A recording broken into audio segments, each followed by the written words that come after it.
चाहत तू ही फसाद हो। मैं तुम्हारी हिफाजत के लिए ही आया हूँ। तुम अकेली हो या खुदा ना खास्ता कोई घर में घुस जाए, फिर तुम्हारे लिए ही कर रहा हूँ। तुम्हें कहा था ना कि तुम अकेली हो। नहीं हूँ, तुम सुकून से सो जाओ यहाँ। उस रिश्ते की कुछ जिम्मेदारियां बनती हैं मुझ पे। तेरे बिना मैं अधूरा सा, कभी तू दवा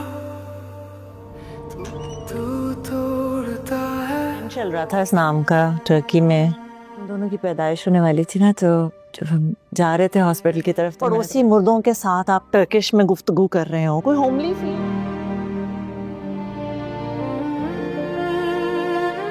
फजर हो गई। तो अपना ख्याल रखना मियां।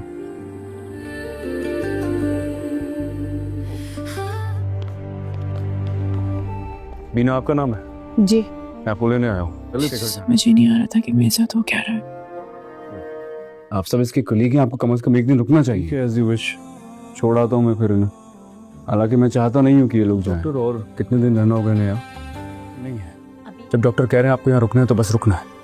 आने वाली किस्त में जब लाला को पता चलेगा कि मरियम, जिसे वो अपनी बहन समझता था, वो अब इस दुनिया में नहीं रही, तो वो बहुत अफसोस करेगा और रोने लगेगा।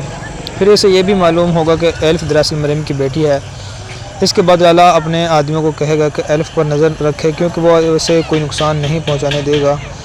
दूसरी तरफ सियान को जब एल्फ की हकीकत का पता चलेगा तो वो भी हैरान रह जाएगा। गाजी शाह रेस्टोरेंट पर कब्ज़ा करने की मनसूबाबंदी करेगा, जबकि लाला इसके खिलाफ खड़ा हो जाएगा। कहानी में नया मोड़ तब आएगा जब एल्फ को मालूम होगा कि सियान और मरियम दोस्त थे। आहिस्ता आहिस्ता एल्फ का और सियान के दरमियान मोहब्बत भी पड़ने लगेगी, लेकिन गाजी शाह इस रिश्ते के खिलाफ होगा और सियान को